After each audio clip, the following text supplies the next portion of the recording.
আসসালামু আলাইকুম। ওয়ালাইকুম আসসালাম। ওয়ালাইকুম আসসালাম। ওকে, থ্যাংক ইউ। আশা করছি সবাই শুনতে পাচ্ছ। সাউন্ড ঠিক থাকার কথা, যদি ঠিক না থাকে তাহলে আমাকে বলিও।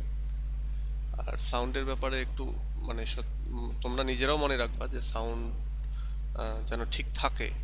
মানে অনেক সময় আমি তো আর তো শুনতে পাচ্ছি না, তোমরা শুনতে পাচ্ছ, আসলে যেটা রেকর্ড হবে সেটাই তোমরাই শুনতে পাচ্ছ। তো এই জন্য সাউন্ডটা ঠিক রাখা জরুরি। অনেক সময় দেখা যায় যে সাউন্ড কমানো থাকে বা বাড়ানো থাকে খুব বেশি। এই জন্য তোমরা একটু ইয়ে করবা। আর একটা জিনিস, আমি দেখা যায় যে প্রতি 10টা 20টা ক্লাসের ভেতরে দু একটা আমি রেকর্ড করতে ভুলে যাই।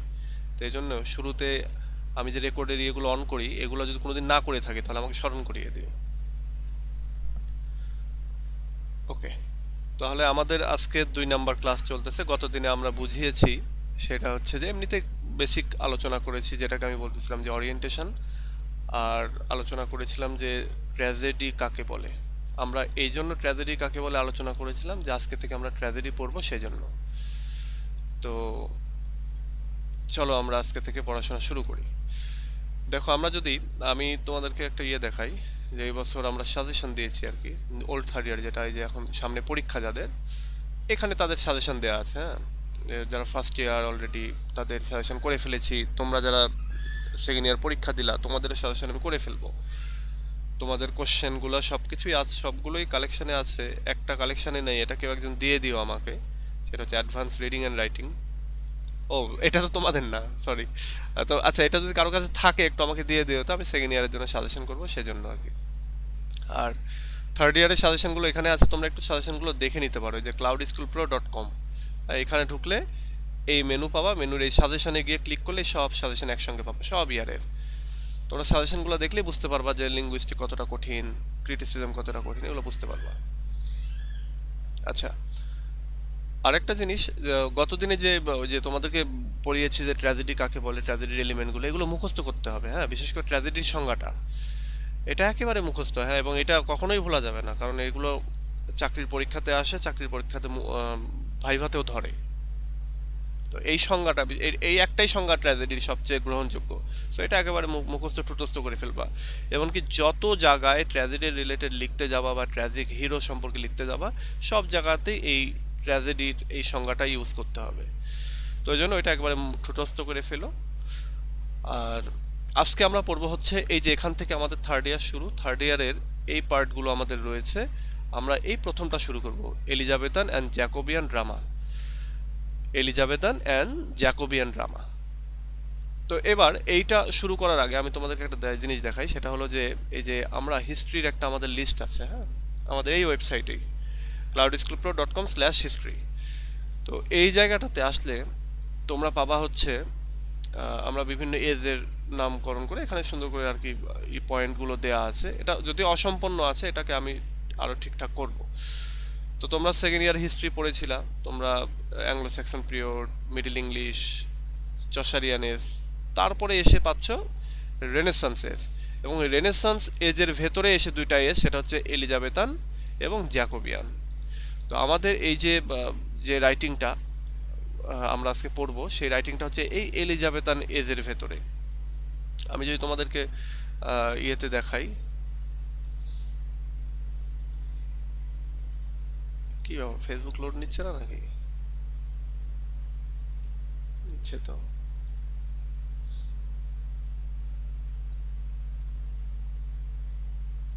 আচ্ছা, তো এখানে তোমাদের যদি সিলেবাসটা দেখি, তাহলে আমরা এই এলিজাবেথান অ্যান্ড জ্যাকোবিয়ান ড্রামার আজকে পড়ব হচ্ছে শুরুতে যেটা, সেটা হলো যে এইটা ক্রিস্টোফার মার্লো, ইনি হচ্ছেন রাইটার। তার একটা drama, the tragical history of doctor Faustus. Doctor ফস্টাসের যে দুঃখের ইতিহাস, সেইটা আমরা জানবো আজকে, এবং এইটা নিয়েই পড়বো। এটা নিয়ে আমাদের 2টা 3টা ক্লাস হতে পারে। আমাদের ড্রামাগুলো যেহেতু বড়, এগুলো থেকে একেবারে আমরা শুরুতেই সবকিছু সুন্দর করে জানার চেষ্টা করবো, এবং যাতে পরবর্তীতে গিয়ে আমাদের হেল্প হয়। আরেকটা জিনিস, আমি আজকে তোমাদেরকে একটা লেকচার শিট দেবো, পাশাপাশি লেকচার শিটের ইনফরমেশনগুলো আমি নেট থেকে বিভিন্ন জায়গায় ঘাটাঘাটি করে আমি সংগ্রহ করেছি। আর তোমরাও সংগ্রহ করতে পারবা। আর একটা জিনিস হলো যে কিছু জিনিস আছে যেগুলো আমরা সামনের দিন যেমন পড়বো, এটাকে ডিটেল বোঝার জন্য, যেমন ব্রিফ কোশ্চেনগুলো পড়বো, তারপরে অন্যান্য আরো বেশ কিছু জিনিস পড়বো। তো আজকে আমরা এই আমি যে ইয়েটা করেছি, তোমার লেকচার শিটটা করেছি, সেই লেকচার শিট থেকে আমরা পড়বো। এই যে এই লেকচার শিটটা, এইখান থেকে আমরা পড়বো। তো এইটা পড়ার আগে একটু জিনিস আমি আমি বলে আসি, সেটা হচ্ছে যে এটা আমাদের এলিজাবেথান অ্যান্ড জ্যাকোবিয়ান, মানে কি এলিজাবেথান যুগ এবং জ্যাকোবিয়ান যুগের হচ্ছে ড্রামাগুলো এখানে রয়েছে। তো যেহেতু এলিজাবেথান বা জ্যাকোবিয়ান, তার মানে হচ্ছে এলিজাবেথান যুগের বৈশিষ্ট্যগুলো এখানে রয়েছে, বা রেনেসান্স যুগের বৈশিষ্ট্য এখানে রয়েছে। আমরা যদি এখানে যাই, এই হিস্ট্রিতে দেখি, তাহলে এলিজাবেথান যুগটা কি এই রেনেসান্স এজের ভেতরে না? তাহলে এই ড্রামাটা যেহেতু এই ক্রিস্টোফার মার্লো, এই ড্রামাটা তো ডক্টর ফস্টার ড্রামাটা যেহেতু এই এজের ভেতরে, তাহলে ওই ড্রামার ভেতরে এই এজের বৈশিষ্ট্য রয়েছে। তো এই এজের কি কি বৈশিষ্ট্য রয়েছে আমি একটু তোমাদেরকে বলে দিই, এবং এগুলো আমরা মেলানোর চেষ্টা করব। আবার ওই যে আমরা ট্র্যাজেডি পড়েছি না, ট্র্যাজেডির বিভিন্ন সংজ্ঞা টঙ্গা পড়লাম, ওই ট্র্যাজেডির সংজ্ঞা থেকেও আমরা জিনিসগুলো মেলাবো যে এর ভেতরে রয়েছে কিনা। তো আরেকটা জিনিস, তোমরা এই ড্রামাগুলোর বাংলা ইয়ে পাওয়া যায়, ওই যে ট্রান্সলেশন পাওয়া যায়। লাইব্রেরিতে যাবা, ছোট ছোট বই দেখা যাচ্ছে 30-35 টাকা করে দাম, বা 50 টাকা দাম। ওই বইগুলো তোমরা লাইব্রেরি থেকে কিনে নিবা এবং ওই বাংলাগুলো একটু করে পড়ার চেষ্টা করবা। তাহলেই দেখবা যে আরো রিয়েল টেস্টটা বুঝবা। আমি যেমন এই লেকচার শিটে দিয়েছি সামারি, তো সামারিতে অনেক কিছুই বাক টাক রয়েছে যেগুলো আমরা বুঝবো না, কিন্তু যদি ওইটা একবার পড়ে ফেলো তাহলে দেখবা যে সবকিছু বুঝতে পারতেছো। ওইটা এক একটা হয়তো 70 পেজ, 50 পেজ, 100 পেজ এরকম ভাবে রয়েছে, তো এক এক বসাতেই পড়ে শেষ করে ফেলতে পারবা। তো ওইটা তোমরা কিনে নিতে পারো। আচ্ছা, তো আমরা এই জায়গাটাতে আমরা যদি দেখি যে রেনেসান্স এজের কোন বৈশিষ্ট্যগুলো এর ভেতরে রয়েছে, তাহলে আমরা একটু দেখে আসি। দেখো, থিয়েটার, থিয়েটার মানে নাটক, তাহলে এটা একটা নাটক, তাহলে এটা একটা বৈশিষ্ট্য রয়েছে এখানে। তারপরে এইখানে রয়েছে হচ্ছে ম্যাজিক, ম্যাজিক রয়েছে এই এই নাটকের ভেতরে। রিলিজন বা রিলিজিয়াস যে ডিসঅবিডিয়েন্স, হ্যাঁ, সেটা এখানে রয়েছে, ধর্মকে অমান্য করা, হ্যাঁ, এইটা রয়েছে। সো এই রিলিজনের বিষয়টা রয়েছে, ম্যাজিকটা রয়েছে। এরপরে রয়েছে তোমার এক্সপ্লোরেশনের যে বৈশিষ্ট্য সেটা রয়েছে, মানে রেনেসান্স এজের মানুষগুলো এক্সপ্লোর করতে পছন্দ করতো, সেটা রয়েছে। এটা আমি তোমাদেরকে একটু স্মরণ করিয়ে দিচ্ছি আর কি। তারপরে এখানে রয়েছে হচ্ছে মোরালিটি, মোরালিটি এটা রয়েছে। সুপার ন্যাচারাল বিলিফ, মানে ভূত প্রেত এগুলো রয়েছে, সুতরাং এটা একটা। তারপরে এখানে লাভ রয়েছে, এখানে হিউমার রয়েছে। তারপরে ট্র্যাজিক এবং কমিক, দুই ধরনের এলিমেন্ট এখানে পাওয়া।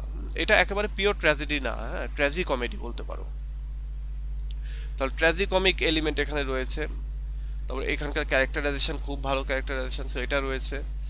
এরপরে রয়েছে হচ্ছে এই যে লাভ ফর মিউজিক, মানে মিউজিক রয়েছে, আর্ট রয়েছে। তারপরে এই যে স্পিরিট অফ অ্যাডভেঞ্চার যেটা, এটা রয়েছে। তাহলে এই এতগুলি বৈশিষ্ট্য আমরা পাবো এই একটা নাটকের ভেতরেই। চলো আমরা একটু পড়ি। আমরা সবকিছু কিন্তু এই সামারি পড়ে সবকিছু পাওয়া যাবে না, বাট এগুলো আমরা যখন ব্রিফ কোশ্চেন পড়বো, সামনের ক্লাসে আমি ব্রিফ কোশ্চেন পড়াবো, ওইখানে আরো খুঁটিনাটি তোমরা জানতে পারবা। আরেকটা জিনিস জানতে পারবা হচ্ছে যে যদি তোমরা ওই বাংলাটা পড়ো, আমি যেটা বললাম যে বাংলাতে বই কিনে নিতে হবে, তাহলে দেখবা যে একেবারে পুঙ্খানুপুঙ্খরূপে সব ইয়ে করতে পারছে। এমনকি থার্ড ইয়ারে যত ড্রামা পাবা, যত নোভেল পাবা, সব কিছুরই বাংলা কিনতে পাওয়া যায়, এই বাংলাগুলো কিনে নিবা। ওই গাদা গাদা ইংরেজি পড়তে গেলে দেখা যাচ্ছে একটা পড়তেই 2 মাস নাই হয়ে যাচ্ছে। তো যে তোমাদের সিনিয়ররা অনেকেই বলবে যে সাহিত্যে পড়ে সাহিত্যে যদি মজাই না নিস তাহলে, তো আমি দেখেছি যে যারাই মজা নিতে গেছে তাদেরই রেজাল্ট খারাপ হয়েছে। কারণ ওই তখন ওইটা পড়তে পড়তে একটা দুইটা পড়ার পরে ভালো লেগে যায়, তখন সে আরো পড়তে যায়, আরো পড়তে যায়, এবং একটা সময় দেখে যে 6 মাসে তার সবগুলো শেষ হলো, 6 মাস পরে গিয়ে দেখে যে পরীক্ষার সময় চলে আসছে। তো এই ব্যাপারটা নিয়ে যারা পড়তে পারো, খুব র্যাপিডলি শেষ করতে পারো, তারা তাদের কথা আলাদা। বাট যাদের মনে হয় যে না আমি হয়তো কঠিন হয়ে যাবে, তো তারা একটু ওইভাবে মেনটেন করে যে এটা না পড়ে ওই বাংলা ট্রান্সলেশন পড়ে নিতে পারো। ওকে, তো এবার চলো আমরা পড়াশোনা শুরু করে দিই। আমাদের এইখান থেকে আমাদের যে লেকচার শিট, এই লেকচার শিটটা আমি তোমাদের সাথে শেয়ার করব গ্রুপে, টেক্সট ফাইল এবং পিডিএফ দুটাই শেয়ার করব, যারা চাও প্রিন্ট করে নিতে পারো। আর এগুলো আমি ওয়েবসাইট থেকে নিয়েছি, তো বিভিন্ন ওয়েবসাইট থেকে, তো তোমাদের অনেক ওয়েবসাইটে তোমরা এগুলো পাবা ইনফরমেশনগুলো।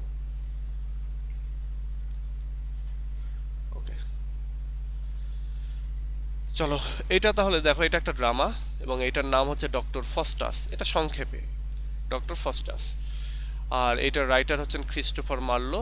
এবং এই রাইটার হচ্ছে ইংরেজি সাহিত্যের মধ্যে যতগুলি ওই যে কম বয়সে মারা গেছে, যেমন জন কিটস অনেক কম বয়সে মারা গেছে, তো আমাদের এই ড্রামাটিস্ট বা প্লে রাইটার তিনিও এরকম কম বয়সে মারা গেছেন। দেখো কত বছর বয়স, 64 থেকে 93। তাহলে কত, 6 3 9 29 বছর বয়সে তিনি মারা গেছেন। আমাদের জন কিটস মনে হয় 21 বছর বয়সে, আমি ভুলে গেছি আসলে। তো তিনি মারা গেছেন এত। আচ্ছা, তো দেখো আমরা এই ড্রামা সম্পর্কে পড়ি যে the tragical history of the life and death of doctor Faustus, commonly referred to simply as Dr. Faustus, is an Elizabethan tragedy by Christopher Marlowe based on German stories about the title character Faustus. আচ্ছা, এখানে দেখো doctor Faustus যে ড্রামাটা, সেটা পুরো নাম কিন্তু এতক্ষণ, এবং এতটুকুই তোমাদেরকে মুখস্থ করতে হবে। ব্রিফ কোশ্চেনে আসে what is the full name of doctor Faustus. Doctor Faustus যে নাটকটা, এটার মানে পুরো নামটা কি, তখন এইটা তোমাদেরকে মুখস্থ করতে হবে। তোমরা ওই যে সেকেন্ড ইয়ারে পড়েছিলে না যে টিন্টার ন্যাবে যে নাটক কবিতাটা ছিল ওয়ার্ডসওয়ার্থের, ওটার একটা বিশাল নাম ছিল, ঠিক এইটা তাই। তো এইটা মুখস্থ করে ফেলতে হবে। তো বলছে এই নাটকটার কমনলি রেফার্ড, এটাকে সাধারণত সবাই বলে থাকে যেটা, সেটা হলো যে ডক্টর ফস্টাস, এবং এই ডক্টর ফস্টাস নামেই সবাই জানে। এবং এটা হচ্ছে একটা এলিজাবেথান ট্র্যাজেডি, এলিজাবেথান যুগের ট্র্যাজেডি, এবং লিখেছেন ক্রিস্টোফার মার্লো। কিভাবে লিখেছেন, তিনি জার্মান স্টোরির উপরে ভিত্তি করে এটা লিখেছেন, এবং এটা টাইটেল দিয়েছেন, টাইটেল ক্যারেক্টারই হচ্ছে ফস্টাস। আমরা ম্যাক্সিমাম নাটকেরই টাইটেল ক্যারেক্টার এইভাবেই পাবো, যেমন এরপরে আমরা ম্যাকবেথ পড়বো, ম্যাকবেথেরও টাইটেল মানে মেইন ক্যারেক্টার হচ্ছে ম্যাকবেথ নিজেই। এমনি ডক্টর ফস্টাসেরও মেইন ক্যারেক্টার হচ্ছে ডক্টর ফস্টাস। বিউলফ পড়েছিলাম না আমরা ফার্স্ট ইয়ারে, সেকেন্ড ইয়ারে ওই হিস্ট্রির ভেতরে, বিউলফের কি প্রধান ক্যারেক্টার বিউলফ, এরকম আর কি। It was probably written in 1592 or 1593, shortly before Marlowe's death. বলা হচ্ছে এইটা সম্ভবত লেখা হয়েছিল 1592 অথবা 1593 সালে, ঠিক মার্লোর মৃত্যুর আগে আগে। মার্লো যখন মারা যাচ্ছেন ঠিক তার আগে এটা লিখেছেন। Two different versions of this play were published in the Jacobean era several years later. বলা হচ্ছে জ্যাকোবিয়ান ইরাতে এসে, অর্থাৎ এটা এলিজাবেথান এজে লেখা হয়েছে, এবং এলিজাবেথান এজ আমরা জানি হচ্ছে 1600 সাল পর্যন্ত, 1600 না কত, এলিজাবেথান এজ এই যে 1603 সাল পর্যন্ত। তো এই 1603 সালের পরেই আসছে জ্যাকোবিয়ান এজ। তো এই জ্যাকোবিয়ান এজে এসে এটাকে আর এটার আরো কয়েকটা ভার্সন আর কি তৈরি করা হয়, এবং টু ডিফারেন্ট ভার্সন আর কি, দুইটা ডিফারেন্ট ভার্সন তৈরি করা হয় নাটকে, এবং এটা পাবলিশ হয় জ্যাকোবিয়ান মানে যুগে এসে। আচ্ছা, এইটুকুতে বুঝতে কারো কোনো সমস্যা থাকলে বলবো, আর যখনই মনে কোনো প্রশ্ন আসবে এই লেকচার রিলেটেড বা এই পড়ার রিলেটেড, তখনই মাইকটা অন করে জিজ্ঞাসা করবা, নইলে পরে কিন্তু মনে থাকবে না। তাহলে আমরা কি দেখলাম, আমরা দেখলাম যে এইটা ডক্টর ফস্টাস, তার পুরো নাম হচ্ছে, এই ড্রামাটার পুরো নাম এতখানি, এবং কমনলি এটাকে ডাকা হয় ডক্টর ফস্টাস নামে। এটা এলিজাবেথান ট্র্যাজেডি, এটা ক্রিস্টোফার মার্লো লিখেছেন, এটার স্টোরি হচ্ছে জার্মান স্টোরি। এইটার যে হচ্ছে ক্যারেক্টার ফস্টাস, তিনি হচ্ছেন এর টাইটেলে রয়েছেন। এটা ক্রিস্টোফার মার্লো ঠিক তার মারা যাওয়ার আগ মুহূর্তে লিখেছেন, এবং এইটার দুইটা আরো আলাদা ভার্সন পাবলিশ হয় জ্যাকোবিয়ান এজে এসে, মানে এলিজাবেথান এজের ঠিক পরে। এখানে দেখো কতগুলি ব্রিফ কোশ্চেনের সলভ তোমার হয়ে গেল। হ্যাঁ, এইভাবে যদি এগুলো পড়তে পারো তাহলে ব্রিফ কোশ্চেন কখনো আটকাবে না। আচ্ছা, এবার আসো থিম। এই যে আমরা যে ড্রামাটা পড়বো, এই ড্রামাটার থিম কি, বা এই ড্রামাটাতে কোন জিনিসগুলোকে ফোকাস করা হয়েছে। আমরা স্টোরির আড়ালে কিছু জিনিসই আমরা ফোকাস দেখতে পাবো, সেই ফোকাসগুলো কিসে করা হয়েছে। দেখো বলতেছে যে প্রথমে হচ্ছে সিন, একটা মানুষ কিভাবে পাপ করে, বা পাপ যে জিনিসটা, সেই জিনিসটাকে এখানে হাইলাইট করা হয়েছে। এরপর রিডেমশন, পাপের পরবর্তীতে তার যে হচ্ছে ক্ষতিপূরণ করার চেষ্টা, বা একটু ওই যে কি বলে এটাকে অনুতাপ, এর যে চেষ্টা সেটা রয়েছে, এবং তারপরে রয়েছে ড্যামনেশন, মানে কিছু অনুতাপ আছে যেগুলো আসলে অনুতাপ করে লাভ হয় না, মুক্তি চেয়েও লাভ হয় না, এবং ফাইনালি ড্যামনেশন ঘটেই থাকে, তাই না? কিছু পাপ আছে যেগুলো আসলে মুক্তি লাভ হয় না। তো ব্যাপারটা এরকম যে এইটার থিম হচ্ছে তিনটা, এক হচ্ছে পাপ, আর এটা হচ্ছে পাপ থেকে মুক্তির প্রার্থনা, এবং প্রার্থনা যখন কবুল না হয় তখন কি হয়, ড্যামনেশন, মানে তোমার উপরে তোমার ধ্বংস সাধন হয় আর কি। তো এই তিনটাই হচ্ছে এখানকার মেইন থিম। তো বলতেছে in making a pact with Lucifer, এটার একটা প্রধান ক্যারেক্টার, ওয়ান অফ দ্য প্রধান ক্যারেক্টার্স আর কি লুসিফার। লুসিফার হচ্ছে মেইনলি একটা শাতান। তোমরা এই ইয়ারেই পাবা, সেটা হচ্ছে যে প্যারাডাইস লস্ট, প্যারাডাইস লস্টে তোমরা পাবা শাতান নামে একটা ক্যারেক্টার। সেই ক্যারেক্টারের সাথে এই ক্যারেক্টারের মিল রয়েছে, সেটা হচ্ছে লুসিফার, ওই শাতানকে মূলত রেফার করে। হ্যাঁ, তাহলে আমাদের ডক্টর ফস্টাস তিনি কি করেছেন, এই লুসিফারের সাথে একটা চুক্তি করেছেন, প্যাক্ট মানে চুক্তি, একটা চুক্তি করেছেন যে তো এটাই বলতেছে যে লুসিফারের সাথে একটা চুক্তি করেছেন, করে Faustus commits what is in a sense of ultimate sin, অর্থাৎ এই চুক্তি করে ডক্টর ফস্টাস যেটাকে বলা হয় চূড়ান্ত লেভেলের পাপ, সেই পাপটা তিনি করেছেন। Not only does he disobey God, but he consciously and even eagerly renounces obedience to him. বলা হচ্ছে যে তিনি শুধুমাত্র যে গডকেই অমান্য করেছেন তা না, তিনি খুব আগ্রহের সাথে, খুব সচেতনভাবেই এই যে তার যে ডিসঅবিডিয়েন্স, এটাকে তিনি ঘোষণা করেছেন। হ্যাঁ, যে তিনি যে গডের রুল বা গডের সবকিছুকে যে ডিফাই করতেছেন, রিনাউন্স করতেছেন, এটা তিনি ঘোষণা দিচ্ছেন আর কি। চুজিং ইনস্টেড টু সোয়ার অ্যালিজেন্স টু দ্য ডেভিল, এবং তিনি আরো কি করেছেন, গডের যে গডকে তো ডিসঅবয় করেছেনই, তিনি আবার কি করেছেন, শয়তানের সাথে তিনি হচ্ছে কি বলে চুক্তি করে তিনি তাদের সঙ্গী করেছেন আর কি, তাদের অ্যালায়েন্স বা তাদের সঙ্গ নিয়েছেন, এবং এটা করতে তিনি প্রতিজ্ঞাবদ্ধ হয়েছেন। শয়তানের কাজ কি, তোমাকে যেভাবে হোক হচ্ছে প্রতারিত করা। তো আমাদের এই ডক্টর ফস্টাসকে যেভাবে প্রতারিত করেছে, তবে এক্ষেত্রে শয়তানের চাইতে ডক্টর ফস্টাসের আগ্রহটাই বেশি ছিল। তো এই জন্যই বলা হচ্ছে যে পাপ করেছে, এরপরে মুক্তির আকাঙ্ক্ষা করেছে, কিন্তু মুক্তিটা হয়নি, লাস্টে গিয়ে ড্যামনেশনটা এসেছে।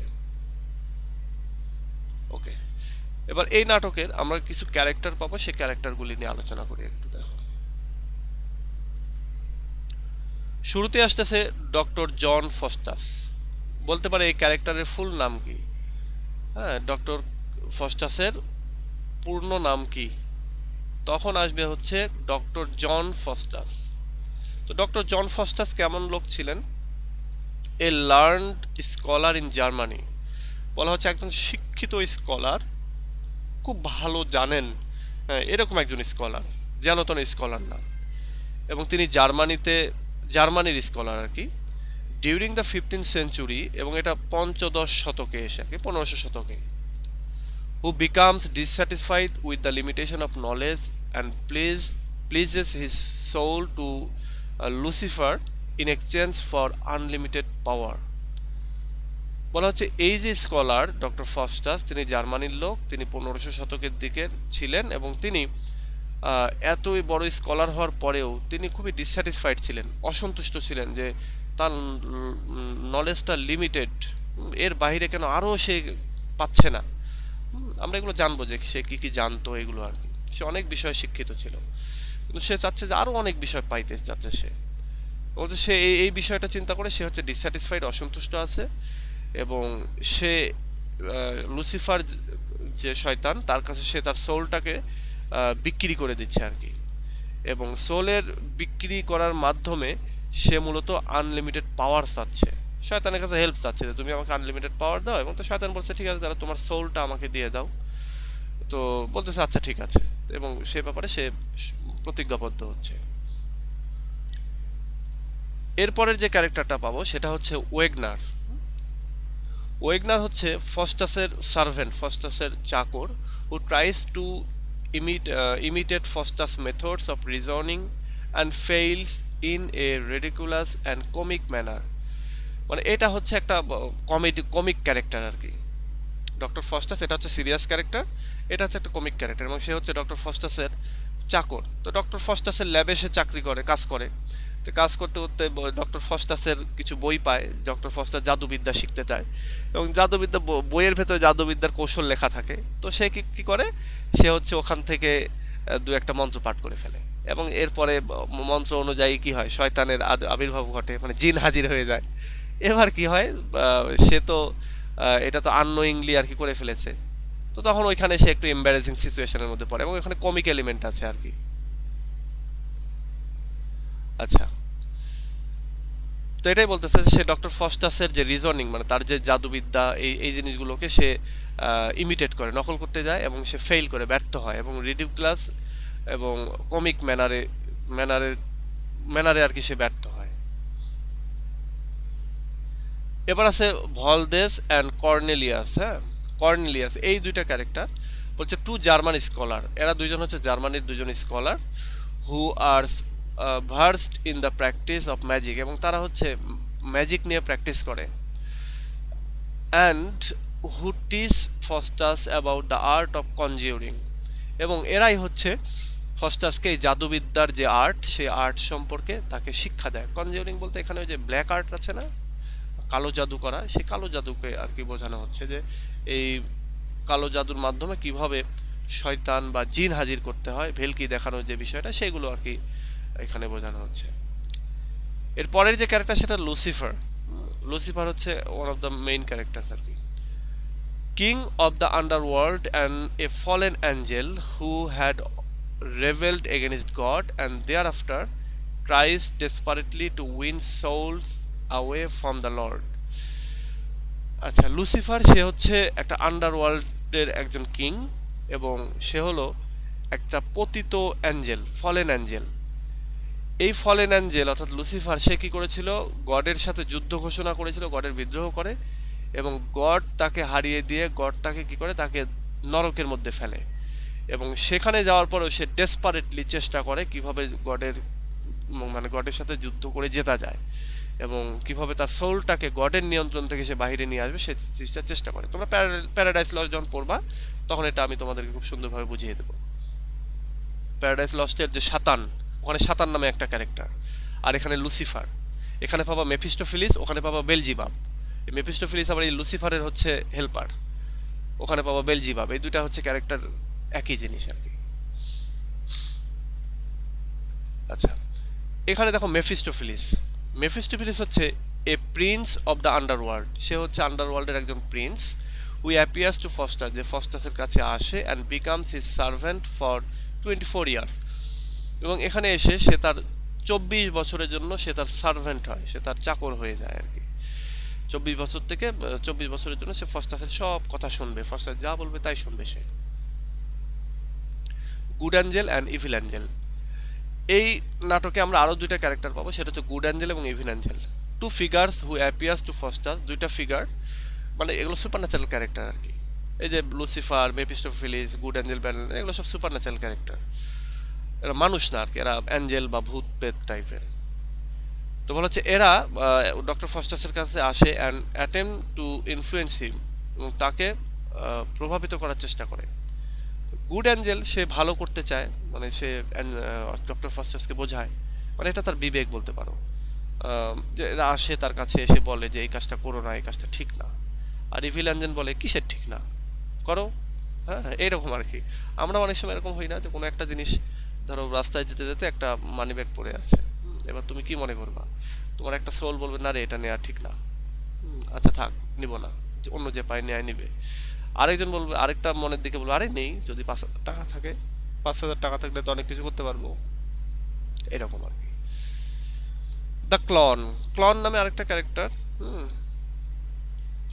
The clown who becomes a servant of Wagner, এই ক্লন হচ্ছে, এটা হচ্ছে এক ধরনের ভাঁড়, হ্যাঁ গোপাল ভাঁড় আছে না, এই টাইপের। সেও মূলত সে হচ্ছে সার্ভেন্ট অফ ওয়েগনার। ওয়েগনার হচ্ছে, দেখো এই যে ওয়েগনার হচ্ছে আমাদের ডক্টর ফস্টাসের সার্ভেন্ট, এবং এই আমাদের যে ক্লন সে হচ্ছে এই ওয়েগনারেরও সার্ভেন্ট, মানে সার্ভেন্টদের মধ্যে বস থাকে না, সেই বস হচ্ছে ওয়েগনার এবং তার এই clown. As Mephistopheles become a servant to Faustus, ঠিক যেমনভাবে মেফিস্টোফেলিস আমাদের হচ্ছে ফস্টাসের চাকর হয়ে গেছে, ঠিক তেমনি এই ক্লন ওয়েগনারের চাকর হয়েছে। Horse courser, a gullible man who buys Foster's horse, which disappears when it is ridden into the pond.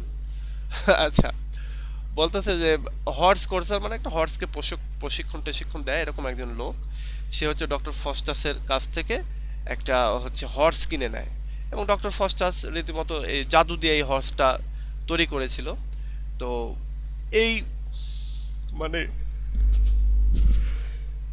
আমাদের যে হচ্ছে এই হর্স কোর্সার, সে হচ্ছে একটা সাদাসিধে মানুষ, গালিয়েবল ম্যান। সে ডক্টর ফস্টাস থেকে একটা হর্স কিনে নেয়, কিন্তু এই হর্স নিয়ে সে যখন পানির উপর দিয়ে পুকুরের উপর দিয়ে মানে চলার চেষ্টা করে, তখন এই হর্সটা ডিসঅ্যাপিয়ার হয়ে যায় এবং সে পানিতে মানে চুবানি খায় আর কি। দ্য পোপ নামে আমরা আরেকটা ক্যারেক্টার পাবো, বলা হচ্ছে the head of the Roman Catholic church. এই পোপ হচ্ছে head of the Roman Catholic church. এটা তোমরা জানো যে ক্যাথলিক বলতে যে বর্তমানে যে ভ্যাটিকান সিটি সেটা। Home Faustus and মেফিস্টোফেলিস use as a but of their practical joke, যাকে মূলত মানে এই পোপকে ফস্টাস এবং মেফিস্টোফেলিস তারা তাদের হচ্ছে মানে কি বলে হচ্ছে তাদের জোকের একটা প্র্যাকটিক্যাল একটা এলিমেন্ট হিসেবে তাকে তৈরি করে, বা বলতে পারো যে একটা পাত্র। বাট অফ দ্য জোক বলতে জোকের পাত্র বা হাসির পাত্র তৈরি করে আর কি।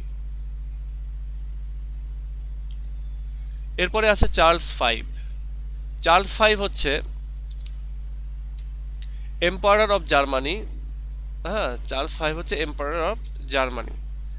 তিনি হচ্ছেন জার্মানির হচ্ছে রাজা বা সম্রাট, এবং এটাই বলতেছে the empire who holds a feast for Faustus and at whose court Faustus illustrates his magical powers. এই চার্লস ফাইভ, যে কিনা জার্মানির কিং, তিনি তার রাজপ্রাসাদে একটা ভালো খাবারের আয়োজন করেন, ফিস্টের আয়োজন করেন এই ডক্টর ফস্টাসের জন্য, এবং ডক্টর ফস্টাস সেখানে গিয়ে তার ম্যাজিক্যাল পাওয়ার দেখায়, তার জাদুবিদ্যা এটা দেখায়। ডক্টর ফস্টাস অনেক বিখ্যাত হয়ে যায় এবং এর ফলেই এই কিং তাকে তার রাজপ্রাসাদে নিমন্ত্রণ করে আর কি। এরপর রয়েছে নাইট। নাইট নামে একটা ক্যারেক্টার রয়েছে। তো a haughty and disdainful knight who insult Faustus. এই নাইট সে হচ্ছে খুবই অ্যারোগ্যান্ট, খুবই হটি, হটি বলতে অধ্যত্ত আর কি, এবং খুবই অহংকারী, ডিসডেইনফুল, এবং সে হচ্ছে ফস্টাসকে অপমান করে। ইন রেভেন্স, প্রতিশোধ স্বরূপ, Faustus makes a pair of horns appear on the knight, এবং প্রতিশোধ স্বরূপ ফস্টাস কি করে, জাদু দিয়ে তার মাথার উপরে দুইটা শিং গজিয়ে দেয় এই নাইটের মাথার উপরে, এবং এতে করে ওখানে একটা হাসি তামাশার সিচুয়েশন তৈরি হয় এবং নাইটকে নিয়ে অনেক হাসি তামাশা শুরু হয়ে যায়। আচ্ছা, duke and duchess of Vanholt. হ্যাঁ, ভ্যানহোল্ট হচ্ছে একটা জায়গার নাম, সেটারই হচ্ছে ডিউক অ্যান্ড ডাচ।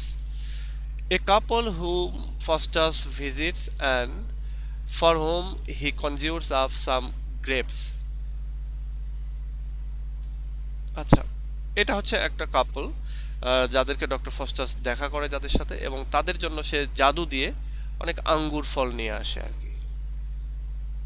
রবিন নামে আরেকটা character, an ostler who steals some of Foster's book and tries to conjure up the some devils আর কি। বলা হচ্ছে এটা হচ্ছে একজন হচ্ছে অস্টলার, অস্টলার বলতে একটা অশ্ব পাল বা ঘোড়ার দেখাশোনা করে এরকম আর কি, অস্টলার আর কি। তো এ আসলে কি করে, ডক্টর ফস্টাসের বই চুরি করে, এবং ডক্টর ফস্টাসের বই চুরি করে সেও আর কি কিছু জাদু খাটিয়ে ফেলে, এবং সেখানে ও ওই যে ডেভিলরা আছে তাদেরকে আর কি কল করে ফেলে, জাদুর মাধ্যমে জিন হাজির করে ফেলে আর কি। এবার দেখো র্যাফে বা র্যালফ। হ্যাঁ, এই নামে আমরা একটা ক্যারেক্টার পাবো, র্যালফ বা Rafe. A friend of Robins, সে হচ্ছে রবিনের বন্ধু। Who is present with Robin, যে রবিনের সাথে উপস্থিত থাকে যখন during the attempt to conjure up devils, এবং মানে ডেভিলকে কল করার সময়, ডেভিলকে হাজির করার সময় এই রবিন, এই র্যাফে রবিনের সাথে উপস্থিত থাকে। এরপর হচ্ছে ভিন্টনার আর কি, বা হচ্ছে ভিনার বা ভিটনার, যেটা উচ্চারণ করো আর কি। A man who appears and tries to get payment for a goblet from Robin. তো বলা হচ্ছে যে এই আমাদের এই ভিন্টার বা ভিটনার যেটাই বলো, সে অন্য একজন মানুষ আর কি, সে আসে এক জায়গায় এবং এসে সে বলে যে সে হচ্ছে তাকে টাকা দিতে হবে, কারণ সে হচ্ছে টাকা পায়। আর বলতেছে যে এটা একজন মানুষ যিনি এখানে আসেন এবং তিনি হচ্ছে রবিনের কাছে টাকার জন্য আর কি চাপ দেন আর কি।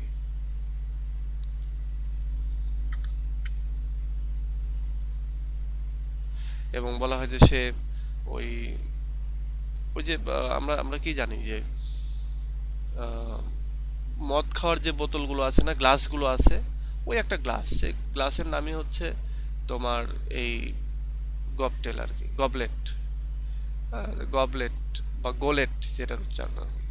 তো এই গোলেটের হচ্ছে দাম পায় সে, সেটা বলে। Old man, he appears to Faustus during the last scene and tries to tell Faustus that there is still time to repent.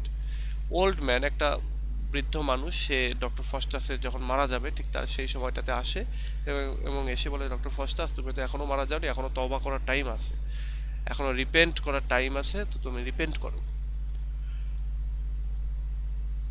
এছাড়া আরো বেশ কিছু ক্যারেক্টার রয়েছে, যেমন 7 ডেডলি সিন রয়েছে, আলেকজান্ডার, হেলেন অফ ট্রয়, হ্যাঁ, তারপরে আলেকজান্ডার প্যারামাউর স্পিরিট, তারপরে apparitions which appear during the course of play. এবং এই নাটকের বিভিন্ন সময় সময় এই ক্যারেক্টারগুলো আর কি হচ্ছে আসে সামনে। তারপরে হচ্ছে কোরাস। কোরাস কি আমরা জানি, আমরা সফোক্লিস যেহেতু পড়েছি। তো কোরাস হচ্ছে device who use to comment upon the action of the play or to provide exposition. বলা হচ্ছে কোরাস হচ্ছে একটা ডিভাইস, নাটকের একটা ডিভাইস আর কি, যেটা দিয়ে যারা মূলত নাটকের বিভিন্ন সময় সময় আসে এবং নাটক সম্পর্কে বিভিন্ন রকমের তথ্য দিয়ে থাকে, এবং এইটাকে হচ্ছে এক ধরনের এক্সপোজিশন হিসেবেও প্রকাশ করা হয় বা ইউজ করা হয়। এক্সপোজিশন মানে হচ্ছে যারা ব্যাখ্যা দেয়, কোনো একটা জিনিসের ব্যাখ্যা দেয় যারা, তাদেরকে। তো এই পর্যন্ত গেল হচ্ছে আমাদের ক্যারেক্টার অ্যানালিসিস করা, ক্যারেক্টার সম্পর্কে জানা। এবার আমরা জানবো এখান থেকে এরকম ভাবে কয়েকটা ক্যারেক্টার খুব গুরুত্বপূর্ণ, যেগুলো পরীক্ষায় আসতে পারে, যে হু ইজ ডক্টর ফস্টাস, এটা গুরুত্বপূর্ণ। আসবে হচ্ছে হু ইজ লুসিফার, এটা আসতে পারে, অথবা write a short note on Mephistopheles, এটা আসতে পারে। তারপরে গুড অ্যাঞ্জেল ব্যাড অ্যাঞ্জেল, এই কয়েকটা গুরুত্বপূর্ণ। বাকি এখান থেকে নাইট, এটা গুরুত্বপূর্ণ। এরপরে কোরাস, বা এখানে এই যে 7 ডেডলি সিন কি, এগুলো আমরা ব্রিফ কোশ্চেন যেমন আগামী দিন পড়বো তখন আমরা এগুলো জানতে পারবো। তো এবার আসো আমরা এই সামারি সম্পর্কে পড়ি। এখানে আমি 2টা সামারি অ্যাড করেছি, তোমরা 2টাই পড়বা, আমি দেখি যদি যতটুকু সময় পাওয়া যায় আর কি। আমি চেষ্টা করব পড়িয়ে দেওয়ার প্রথমটা, এবং পরেরটা এমনি দিয়েছি, যদি তোমাদের প্রথমটা পড়ে মনে হয় যে বুঝলাম না, দ্বিতীয়টা আরেকটু আবার পড়বা, দেখবা যে ইজি হয়ে যাচ্ছে। আচ্ছা, তো আমরা এবার এটা পড়ি, summary. Dr. Faustus, a talented German scholar who decrees the limit of human knowledge, believes that he has learned all that can be learned by conventional means. আচ্ছা, এই যে ডক্টর ফস্টাস, তিনি একজন খুবই ট্যালেন্টেড একজন মানুষ, তিনি জার্মানির একজন স্কলার, এবং তিনি বিশ্বাস করেন, মানে তিনি মোটামুটি সব ধরনের যে জ্ঞান অর্জন আর কি যেটা বলে, সেটা তিনি করে ফেলেছেন তার পক্ষে যতটুকু সম্ভব, এবং তিনি ডিক্রাই করতেছেন। হ্যাঁ, ডিক্রাইজ বলতে, ক্রাই মানে চিৎকার করা, ডিক্রাই বলতে নিন্দা করা। তো তিনি নিন্দা করতেছেন যে মানুষের নলেজের যে লিমিটেশন রয়েছে সেইটাকে, এবং তিনি বিশ্বাস করেন যে একটা মানুষের পক্ষে যতটুকু জানা সম্ভব তিনি তার সব কিছু জেনে ফেলেছেন প্রচলিত যে মাধ্যম, সে মাধ্যমে। মানে যতটুকু পড়াশোনা করা যায়, তিনি আর্ট সম্পর্কে জানেন, তিনি আহ, হচ্ছে ম্যাজিক বা অন্যান্য আরো অনেক এলিমেন্ট সম্পর্কে তিনি আইন সম্পর্কে পড়েছেন, তিনি আরো অনেক বিষয় সম্পর্কে পড়েছেন। এগুলো আমরা সামনের দিন ব্রিফ কোশ্চেন পড়তে গেলেও জানবো আর কি। তো তিনি এবার আরো তিনি জানতে চান, আমরা কি জানি যে এলিজাবেথান এজ বা রেনেসান্স এজের মানুষ কি অনেক অনেক বেশি জ্ঞান অর্জন করতে চায় না, অনেক বেশি জ্ঞান অর্জন করতে চায়। তো আমাদের ডক্টর ফস্টার যেহেতু রেনেসান্স এজের রাইটিং, তো ডক্টর ফস্টার সেই ক্যারেক্টার দেখো, সে জ্ঞানের জন্য যেন মানে হাহুতাশ করতেছে, সে আরো শিখতে চাচ্ছে, আরো জানতে চাচ্ছে। What is left for him, তার জন্য যা কিছু আছে হি থিংস, তিনি মনে করেন, বাট ম্যাজিক, অর্থাৎ জাদু ছাড়া তিনি আর এমন কিছু নেই যা কিছু তিনি পারেন না। তিনি সবকিছু শিখে ফেলেছেন, শুধু জাদুটাই তিনি পারেন না। He is offered a choice of Christian conscience by a good angel and the path to damnation by an evil angel. ঠিক এই সময়টাতে যখন তার মনের মধ্যে এরকম দোলা চালনা, মানে কি বলে, দুই ধরনের চিন্তা হচ্ছে যে আমার এখন কি শিখবো, আমি এখন কি শিখবো, আমি এখন ম্যাজিক শিখবো, এরকম একটা জিনিস যখন আসতেছে, ঠিক ওই সময়টাতেই তার কাছে দুইটা অ্যাঞ্জেল আসতেছে, একটা হচ্ছে গুড অ্যাঞ্জেল আর একটা ব্যাড অ্যাঞ্জেল। এই গুড অ্যাঞ্জেল তাকে বলতেছে যে তুমি একটা কাজ করো, তুমি ধর্ম নিয়ে পড়াশোনা করো, এবং ধর্ম নিয়ে পড়াশোনা করে তোমার ধর্মীয় ক্রিশ্চিয়ান যে কনসাইন্স বা ধর্মীয় যে আবেগ অনুভূতি বিবেক সেগুলোকে জাগ্রত করো, এটা গুড অ্যাঞ্জেল বলতেছে। ঠিক একই সঙ্গে আর একটা অ্যাঞ্জেল আছে, সেটা হচ্ছে ইভিল অ্যাঞ্জেল, সেও আসতেছে এবং সে দেখাচ্ছে হচ্ছে ড্যামনেশনের পথ, অর্থাৎ ধ্বংস হয়ে যায় যাতে, সেটার পথ দেখাচ্ছে, মানে ওই যে ব্ল্যাক আর্টের যে পথ সেটা দেখাচ্ছে।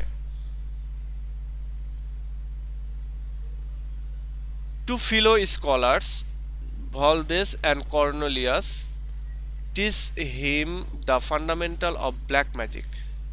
আমাদের ডক্টর ফস্টার সে ওইখানে ডিনাই করলো গুড অ্যাঞ্জেলকে, এবং সে ইভিল অ্যাঞ্জেলের কথা শুনলো, এবং সে যেভাবে হোক জাদু শিখতে চায়। এবং সে এখানে দুইজন স্কলার, একটা নাম হচ্ছে ভলদেস আর একটা হচ্ছে কর্নেলিয়াস, তাদের কাছ থেকে সে ব্ল্যাক ম্যাজিকের যে ফান্ডামেন্টাল সেগুলো সে জানার চেষ্টা করলো। Eventually Faustus summons the devil Mephistopheles and the terms of their pact are agreed upon. পরিশেষে সে যখন জাদু অনেকটা শিখে ফেললো, সে এবার মেফিস্টোফিলিস নামে একজনকে সে কল করে ফেললো, মানে জিন হাজির করে ফেললো বলতে পারো, জিনদের মধ্যে প্রধান, তাকে হাজির করে ফেললো এবং তাকে বললো যে আমাকে এটা দাও, ওটা দাও, ওটা দাও, ওটা দাও। তো মেফিস্টোফিলিস বলে যে ঠিক আছে আমি শুনে আসি। হ্যাঁ, তো মেফিস্টোফিলিস তার যে বস লুসিফার তার কাছে যায়। তো লুসিফার বলে যে আচ্ছা ঠিক আছে, ওকে বলো ও যেন আমাদের সাথে একটা এগ্রিমেন্ট করে, যে এগ্রিমেন্ট করলে আমরা তাকে সে যা চাবে তাই দেব একটা নির্দিষ্ট সময় পর্যন্ত, এবং সে এগ্রিমেন্টটা তোমার হচ্ছে ব্লাড দিয়ে লিখতে হবে, নিজের গায়ে রক্ত দিয়ে লিখতে হবে। তো এই যে চুক্তিটা করতে চায়, সেইখানে যে টার্মসগুলি লেখা থাকে, যেই মানে চুক্তির যে শর্তগুলি লেখা থাকে, সেইটাতে হচ্ছে আমাদের ডক্টর ফস্টাস অ্যাগ্রি করে যে ঠিক আছে আমি ওগুলোতে অ্যাগ্রি করতেছি। ইন রিটার্ন, এর বিনিময়ে ডক্টর ফস্টাস কি পাবে?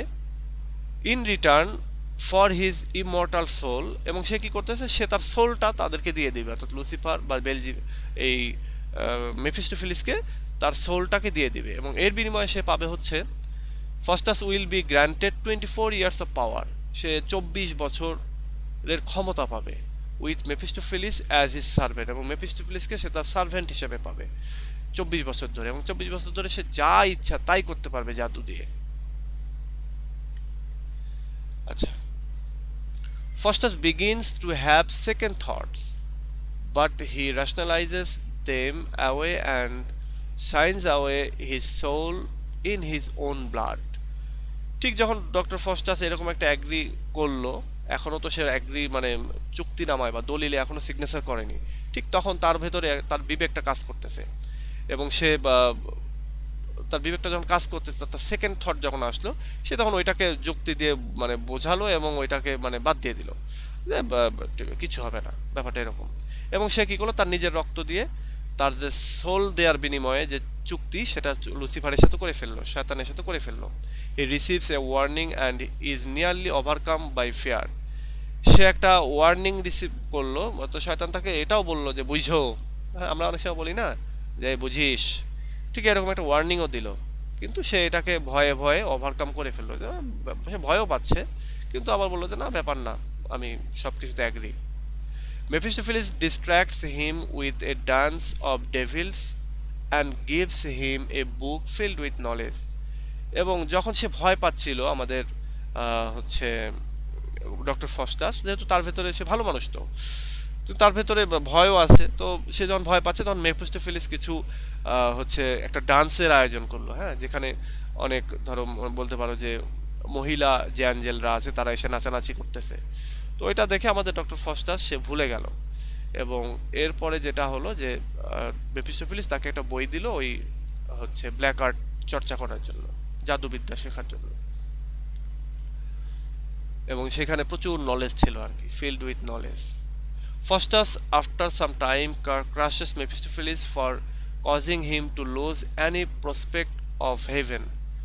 আচ্ছা, পরবর্তীতে ডক্টর ফস্টাস সে হচ্ছে বিভিন্ন সময়ে আর কি মেফিস্টোফেলসকে সে দোষারোপ করতে থাকে যে তুমি আমাকে আসলে ইয়ে করেছো আর কি, কি বলে এটাকে, তুমি আমাকে জান্নাত বা স্বর্গ পাওয়ার সব ধরনের সুযোগকে তুমি নষ্ট করে দিয়েছো, এরকমও সে বলে আর কি সে মাঝে মাঝে। He finds he can torment the devil by mentioning the name of deity. এবং সে দেখে যে সে ডেভিলদের উপরে সে এক ধরনের অন্যায় অত্যাচার করতে পারে বা একটু তাদেরকে বিপদে ফেলতে পারে। এবং কিভাবে সে হচ্ছে মানে অত্যাচার বা যন্ত্রণা দিতে, কিভাবে সে হচ্ছে ডেইটি যারা রয়েছে অর্থাৎ মহিলা যে অ্যাঞ্জেলগুলি বা আমরা বলতে পারি হচ্ছে গডেস, তাদেরকে কল করে সে তাদেরকে হচ্ছে এক ধরনের যন্ত্রণা দেয়। তো এখন আমরা জানি হচ্ছে যে এই সাতান যে ক্যারেক্টার বা এই যে লুসিফার বা মেফিস্টোফেলিস এরা তো হচ্ছে শয়তান, বাট এছাড়া হচ্ছে গড গডেস বা ডেভিস এরা তো আছে, তাই না? তো অ্যাকর্ডিং টু খ্রিস্টিয়ান তারা ভালো, তো তাদেরকে কল করে আর কি তাদেরকে যন্ত্রণা দেয়। The good angel and the evil Angel arrive again. Good Angel evil Angel তারা আবার আসে। One advising him to repent. Good Angel তাকে অনুতাপ করার কথা বলে। To other telling him to hold to the course of weakness. এবং আরেকটা অ্যাঞ্জেল ব্যাড অ্যাঞ্জেল যেটা সেটা এসে বলে যে সমস্যা নেই, তুমি তোমার যে মানে জাদুবিদ্যার যে শিক্ষা সে শিক্ষাটা গ্রহণ করতে থাকো। বেলজিবাব অ্যান্ড মেফিস্টোফেলস রিটার্ন টু ইমিডিয়েট হিম। আচ্ছা বেলজিবাব না এটা, হ্যাঁ এখানে ভুল করেছে, ওই যে বললাম যে একই জিনিস তো।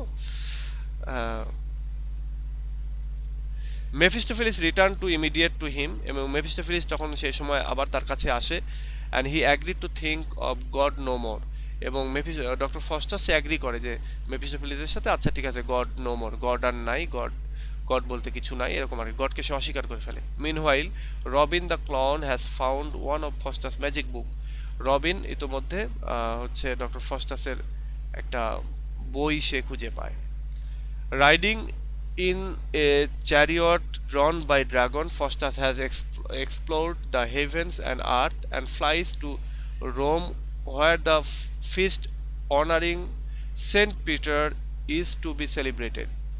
আচ্ছা, এবার আমাদের ডক্টর ফস্টাস আনলিমিটেড পাওয়ার পেয়ে গেল এবং সে যা ইচ্ছা তাই করতেছে। তো সে কি করলো, পৃথিবী ভ্রমণে বের হলো, এবং পৃথিবী ভ্রমণে বের হলো কি একটা ড্রাগনে চালিত একটা হচ্ছে রথ, চ্যারিয়ট বলতে রথ বা গাড়িতে চড়ে আর কি। এবং ডক্টর ফস্টাস সে স্বর্গে গেল, সে সারা পৃথিবী ঘুরলো, স্বর্গ বলতে এখানে আকাশ, আকাশের চারিদিকে সে ঘুরলো। এবং সে কি করলো, ফ্লাইস টু রোম, সে রোমে গেল, ইটালির যে রোম সে রোমে গেল।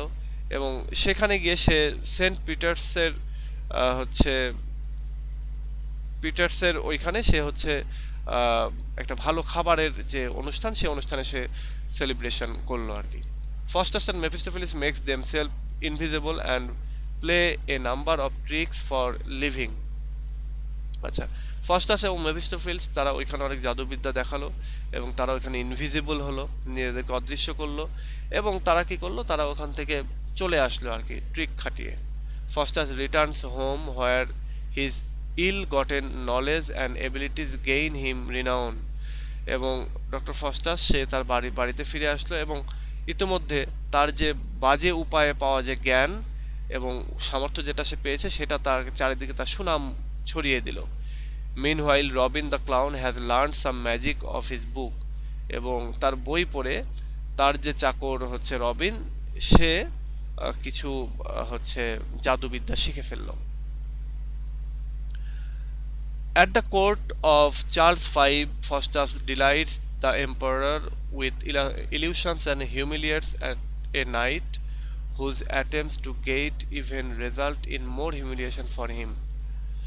আচ্ছা, চার্লস ফাইভ অর্থাৎ তার যে রাজপ্রাসাদ অর্থাৎ ওইখানকার যে রাজা, তার রাজপ্রাসাদে সে হচ্ছে আমন্ত্রিত হয় এবং সেখানে গিয়ে সে ডক্টর ফস্টাস রাজাকে খুশি করে তার বিভিন্ন রকমের ইলিউশনের মাধ্যমে, জাদুবিদ্যার মাধ্যমে। এবং ওইখানে গিয়ে একটা নাইটকে সে চরম অপদস্থ করে, কারণ ওই নাইট শুরুতে ডক্টর ফস্টাসকে অপমান করতে চেয়েছিল, অপমান করার চেষ্টা করেছে সেজন্য। Faustus continues to use his power to swindle and humiliate anyone he pleases.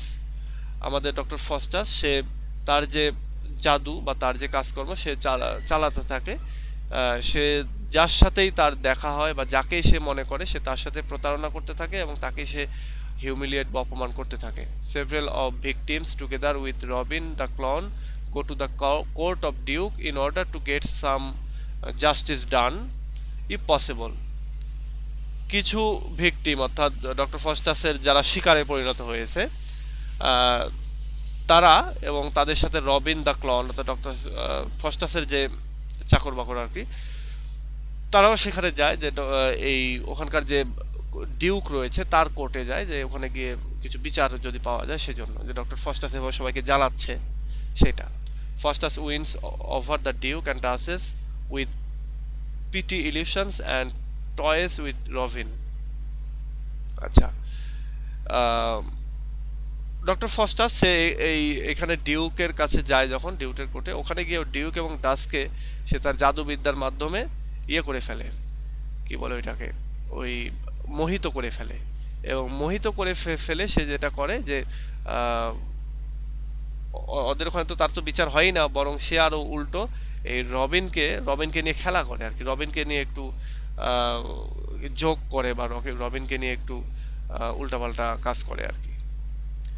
Time is running out of Faustus, এগুলো যখন করতেছে ডক্টর ফস্টাস তখন তার সময় শেষ হয়ে আসতেছে। We learn from Wegener that his master is probably preparing for death, এবং আমরা ওয়েগনারের কাছ থেকে জানতে পারি যে তার যে মাস্টার, তার যে হচ্ছে বস ডক্টর ফস্টাস, সে মনে হয় মৃত্যুর জন্যই প্রস্তুতি নিচ্ছে। Even so there is no repentance evident as Faustus feast and drink the time away with other scholars. আচ্ছা, যখন সময় যাচ্ছে তখন ডক্টর ফস্টাস আরও যে স্কলাররা রয়েছে তাদের সাথে ভালো ভালো খাবার খাচ্ছে, তাদের সাথে ড্রিঙ্ক পার্টি করতেছে, এবং তার ভেতরে কোনো রকমের অনুতাপের কোনো চিহ্নই নাই, যদিও সময় গড়িয়ে যাচ্ছে। He summons a spirit to take the appearance of Helen of Troy and ask Mephistopheles to bring Helen to him so he can give his comfort and love during his remaining time. এবং এই শেষ মুহূর্তে এসেও সে কি করে, সে একটা স্পিরিটকে call করে, মানে জিনকে হাজির করে, এবং সে বলে যে ওই হেলেন অফ ট্রয়, আমরা জানি যে হেলেন বিশ্বসুন্দরী, তো তাকে বলে যে তুমি তাকে নিয়ে আসো এবং আমার যতটুকু সময় আসে, এবং মেফিস্টোফিলিস সে কি করে হচ্ছে হেলেনকে নিয়ে আসে যাতে করে তার যতটুকু সময় আছে এই সময়টাতে হেলেনের সাথে একটা অন্তরঙ্গ মুহূর্ত সে কাটাতে পারে সেজন্য। Finally, Faustus reveals to his friends that he is a damned soul and that his powers came at a high price. They leave him to his fate. Finally, Dr. Faustus তার যে স্কলার বন্ধু বান্ধব রয়েছে তাদেরকে বলে যে আমার যে হচ্ছে আমার যে সোলটা, এই সোলটা হচ্ছে একটা ধ্বংসপ্রাপ্ত সোল, অভিশপ্ত সোল, এবং আমার যে পাওয়ার সবকিছুই আমি এই সোল বিক্রির বিনিময়েই পেয়েছি, মানে একেবারে উচ্চ মূল্য দিয়ে পেয়েছি। এবং এটা শুনে ওর যে বন্ধু বান্ধব তারা তাকে ফেলে চলে যায় তার বাড়ি থেকে, যে তার ভাগ্যের উপরে তাকে ছেড়ে দেয়। মেফিস্টোফিলিস রিটার্নস ফস্টাস, মেফিস্টোফিলিস ফস্টাসের কাছে আসে, and Faustus blames him for his damnation, এবং ফস্টাস তাকে দোষারোপ করে যে আমার এই ধ্বংসপ্রাপ্তের জন্য বা আমি এই যে মারা যাব একটু পরে, এটার জন্য তুমিই দায়ী। The devil gladly takes credit, এবং এই ডেভিল শয়তান সে বলে এবার ক্রেডিট নিচ্ছে যে হ্যাঁ আসলেই, কারণ শয়তানের কাজই তো হচ্ছে ভালো মানুষদেরকে নষ্ট করা। তো এখানে সে খুব খুশি হয়েই আসলে ক্রেডিট নিচ্ছে। As the good and evil angels arrive for the last time, এবং এখানেও এভিল অ্যাঞ্জেল এবং গুড অ্যাঞ্জেল তারা শেষ সময়ের জন্য আসে। দ্য ক্লক স্ট্রাইকস 11, রাত্রি 12টার সময় আমাদের ফস্টাস মারা যাবে, 11টার সময় আর কি ঘড়ির কাটায় আর কি ওই সময় 11টা বাজে। Doctor Faustus final monologue rebels his regret, এবং ফাইনালি এই শেষ মুহূর্তে এসে ডক্টর ফস্টাস তার যে আক্ষেপ অনুতাপ সেটা সে করতে থাকে যে কেন সে এই ভুলটা করলো এরকম।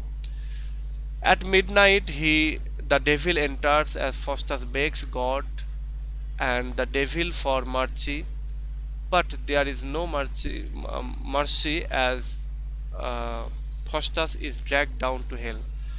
মিডনাইটে ডেভিল চলে আসে, ঠিক ওই সময়টাতে ডক্টর ফস্টাস গডের কাছে আসলে প্রার্থনা করতেছে যে আমাকে বাঁচাও, কিন্তু ওইখানে আসলে শেষ সময় ওইখানে আর গড তাকে বাঁচায় না বা এরকম একটা পরিস্থিতি তৈরি হয় আর কি। ঠিক ওই মুহূর্তেই ডেভিল চলে আসে এবং তাকে সে এসে ডক্টর ফস্টাসকে টেনে হিসড়ে হেলের দিকে নিয়ে যায়, মানে তার মৃত্যু ঘটায় আর কি।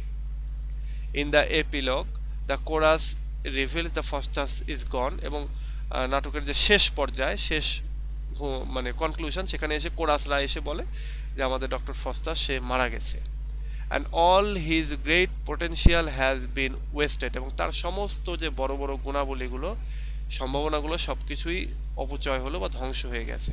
We are want to remember his fall and the lesson to afford, এবং আমাদেরকে বলা হয় বা আমাদেরকে বলে যে কোরাস আর কি বলে যে ডক্টর ফস্টাসের যে কাহিনী সেখান থেকে তার যে ধ্বংসপ্রাপ্ত হওয়া সেটাকে মনে রাখিও এবং এইখান থেকে একটা শিক্ষা গ্রহণ করো যে হচ্ছে কি বলে নিজের সোলকে বিক্রি করা যাবে না, ভালো হতে হবে, ভালো থাকতে হবে। এই নাটকের একটা কোয়ালিটি মানে একটা বিষয় রয়েছে, সেটা মোরাল লেসন রয়েছে, ওইটি একটা শিক্ষা রয়েছে। শিক্ষাটা এটাই যে শয়তানের কাছে বিক্রি হয়ে যাওয়া যাবে না। তো এই হচ্ছে সামারি। এখানে অনেক রসাত্মক কাহিনী রয়েছে যেগুলো তোমরা জানলে না, জানতে পারলে না, কারণ হচ্ছে আমরা সামারিটা পড়েছি। এবং এখানে তোমরা আরো অনেক কিছুই জানতে পারতা, যেমন নিচের ক্যারেক্টার ইয়েটা পড়লে আরেকটু ভালো জানতে পারবা। যেমন বলতে বলা হচ্ছে সে হচ্ছে ডক্টর ফসেস, সে লজিক জানতো, মেডিসিনের উপরে তার পড়াশোনা ছিল, আইনের উপরে তার পড়াশোনা ছিল, ধর্মের উপরেও তার পড়াশোনা ছিল, কিন্তু সব কিছুকে বাদ দিয়ে সে কি করলো, আনলিমিটেড পাওয়ারের জন্য উথাল পাতাল করতে থাকলো এবং সে ম্যাজিক শিখলো এই পাওয়ারটাকে পাওয়ার জন্য। আচ্ছা, তো এই হচ্ছে আমাদের সামারি এটুকুই, এবং আমাদের লেকচার শিটের এই যে এই নিচে আরেকটু আছে, এটুকু তোমরা নিজেরা একটু পড়ে নিতে পারো। আর আগামী দিনে আমরা এটার উপরে ব্রিফ কোশ্চেন বা আরো খুঁটিনাটি আরো অনেক কিছু জানবো যেগুলো হচ্ছে আমাদের পরীক্ষার জন্য গুরুত্বপূর্ণ। আর তোমরা যারা এটার বাংলা কিনেছো অলরেডি তার বাংলাটা পড়তে পারো, এবং না কিনে থাকলে একটু কেনার চেষ্টা করিও, এটা তোমাদের হেল্প হবে আর কি। তো এই হচ্ছে আমার আজকের লেকচারের বিষয় ছিল। তোমাদের কারো কিছু বলার থাকলে বলো, আমরা ক্লাসটা শেষ করে দেবো এবং সামনের দিন এখান থেকে আরো খুঁটিনাটি যে বিষয়গুলো আমরা জানবো ব্রিফ কোশ্চেন থেকে। কারো কিছু বলার আছে? স্যার আমার একটা প্রশ্ন ছিল। হ্যাঁ বলো। স্যার আমি মানে পরীক্ষা বিষয়ে আমি এই যে পরীক্ষা দিলাম আপনার সেকেন্ড ইয়ারে, আমি দুইটা পরীক্ষায় লুজ পেপারের নাম্বারটা বসাইনি, এটা কি কোনো সমস্যা? কিন্তু লুজ পেপারে আপনার স্যারদের সই ছিল এবং যেখানে নাম্বার উঠাতি ওইখানেও সমস্যা স্যারদের হয় না, সই এগুলা ছিল। সমস্যা হয় না। এগুলা ওই অনেকগুলি ওই যে তোমার লুজ পেপারটার সাথে অ্যাটাচড করা আছে, যদি হারিয়ে যায় সেজন্য মানে এরকম অনেক কিছু থাকে আর কি, সমস্যা হবে না এটা।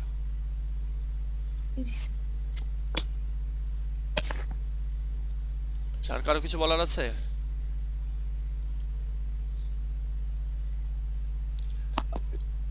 স্যার আমার একটা কথা ছিল। বলো। স্যার আপনি কি মানে কোর্স এক এক করে শেষ করবেন, যে প্রথমে এইটা শেষ তারপর আরেকটা শুরু, এরকম, নাকি সবগুলো একসাথে অল্প অল্প করে পড়াবেন? এইটা হচ্ছে আমরা একটা করে ধরবো, একটা করে শেষ করব। আর মাঝখানে আমরা ওই যে ক্রিটিসিজম পড়বো একটা একটা করে, কারণ ক্রিটিসিজমটা বোরিং, একটা করে ক্রিটিসিজম পড়বো এবং আবার আরেক জায়গায় চলে আসবো। তারপরে যখন আমরা ইয়ে পড়বো যে লিঙ্গুইস্টিক্স পড়বো, তখন ওই লিঙ্গুইস্টিক্স পড়ার মাঝে মাঝে আমরা এগুলো পড়বো। হয়তো 3 দিন 4 দিন 5 দিন 7 দিন লিঙ্গুইস্টিক পড়ে এসে তোমরাই নিজেরাই বলবা যে বোরিং লাগতেছে, তখন আমি দেখা যাচ্ছে আবার একটা হয়তো স্টোরি পড়ে আবার ওখানে গেলাম, এরকম করব। তো এইগুলো আমরা যেগুলো পড়তেছি, যেমন এই অংশ, এগুলো সব একটা একটা করে ধরে ফেলবো। এই যে ধরো এটা পড়বো, এটা পড়বো, তারপরেই হয়তো আমি চলে যাব লিঙ্গুইস্টিক্সে বা ক্রিটিসিজমে, এবং তারপরে আবার ক্রিটিসিজম দুইটা পড়ে আবার হয়তো আরেকটা পার্টে আসবো, ওইটা শেষ করবো, শেষ করে আবার লিঙ্গুইস্টিক্সে যাব। এরকম করতে হবে, নইলে এগুলো একভাবে পড়তে থাকলে বোরিং লাগবে। লিঙ্গুইস্টিক্স অনেক বড় সাবজেক্ট, একটাতেই দেখা যাচ্ছে যে 2-3 মাস পড়তে হবে। আহ, তো এই জন্য আর কি। আর ঠিক আপাতত আছে। এগুলো এগুলো যেমন এখানে কয়টা, 1 2 3 4 5, এখানে 5টা গ্রামার রয়েছে, তো 5টাতে আমাদের হয়তো 1 মাস লাগবে। হুম, এই আর কি। জি স্যার, ঠিক আছে। আচ্ছা, এটার আমি লেকচার শিট দিয়ে দেবো তোমাদেরকে। তো আজকে এ পর্যন্তই, ভালো থেকো সবাই, নেক্সট ক্লাস আবার কথা হবে। আল্লাহ হাফেজ।